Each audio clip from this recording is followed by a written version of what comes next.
जय श्री राम।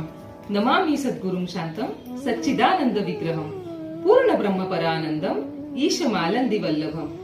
गुरु भक्ति का प्रचलन, गुरु शिष्य परंपरा हमारे भारत में हजारों वर्षों से चली आ रही है।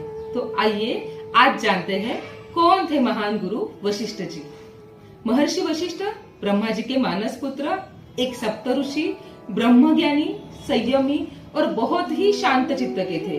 ब्रह्मा जी ने जब उन्हें सूर्यवंशी राजाओं का पुरोहित बनने की आज्ञा दी तब उन्हें थोड़ी हिचकिचाहट हुई, किंतु ब्रह्मा जी ने जब उन्हें बताया कि आगे चलकर इसी वंश में मर्यादा पुरुषोत्तम भगवान श्री राम का जन्म होगा और यह पौरोहित कर्म ही तुम्हारी मुक्ति का मार्ग प्रशस्त करेगा, तब वह मान गए। जिस यज्ञ के कारण श्री राम जी का जन्म हुआ, उस महान पुत्र कामेष्टि यज्ञ करने का सुझाव भी वशिष्ठ जी ने ही दशरथ जी को दिया था।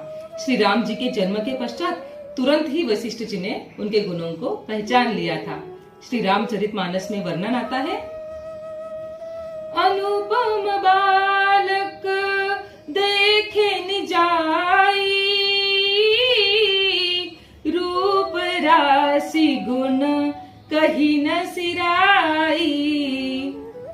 स्कंद पुराण में वर्णन है कि वशिष्ठ जी ने न केवल चारों भाइयों का नामकरण किया, उन्हें शिक्षा और दीक्षा भी दी, साथ ही तीर्थों की महिमा भी उन्हें बताई, जिसे सुनकर राम जी ने तुरंत ही तीर्थ यात्रा के लिए प्रस्थान कर दिया था।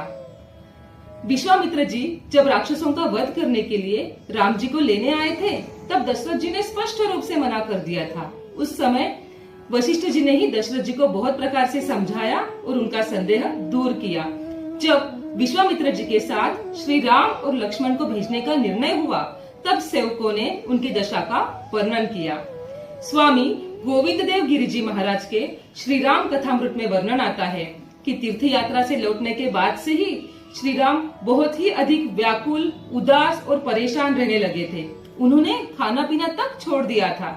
यह सब सुनकर दशरथ जी ने तुरंत ही राम जी को राजसभा में बुलवाया। उनकी व्याकुलता का कारण पूछने पर राम जी ने अपने गुरुजी वशिष्ठ जी से पारिवारिक, सामाजिक, वैज्ञानिक आधार पर सैकड़ों प्रश्न किए। तो आइए आनंद लेते हैं ऐसे ही उनके एक मधुर संवाद का। राम जी ने पूछा, गुरुजी, जीवन में कर्म से ज्यादा भाग्य मजबूत है, क्या यह सत्य है? इस पर वशिष्ठ जी कहते हैं कि तिल में तेल है, ये सबको पता है, उसके भाग्य में लिखा है, पर तेल निकालने के लिए मेहनत तो करनी पड़ती है ना। यानी जीवन में पुरुषार्थ, कर्म ज्यादा आवश्यक है। इस पर राम जी कहते हैं कि जब कोई किसान अपने खेत में हल जोता है, अच्छे से अच्छा बीज बोता है, खूब मेहनत करता है, फिर भी अगर औसत बारिश ना आए तो उसकी फसल बर्बाद हो जाती है। ऐसे में तो मेहनत से ज्यादा कर्म ही श्रेष्ठ हुआ। इस पर वशिष्ठ जी उनके प्रश्न का उत्तर उन्हीं के उदाहरण से देते हुए कहते हैं कि अगर हमें पता है कि हम हमारी खेती में कितनी ही मेहनत क्यों न कर ले, लेकिन हमारी फसल बारिश यानी पानी पर निर्भर है, तो ऐसी अवस्था में प्रकृति को दोष देने की जगह अगर हम पहले से ही अपने खेत में कुएं, तालाब या बांधों का निर्माण करें, तो अगर बारिश कम भी आए तो हमारी फसल अच्छी ही आएगी। इसका मतलब ज्ञानपूर्ण प्रयास हमारे भाग्य को भी बदलने की क्षमता रखता है।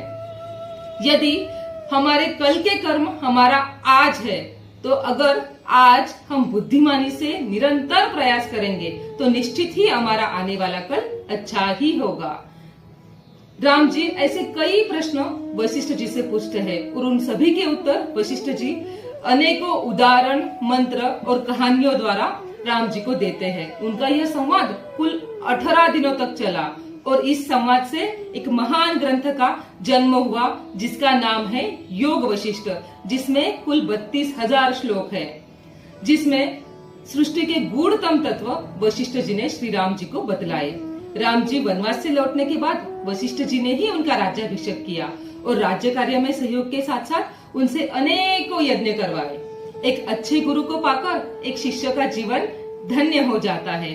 इसीलिए तो कहते हैं ना, गुरु बिना कौन बतावे बाट, बड़ा विकट यम घाट, बड़ा विकट यम घाट।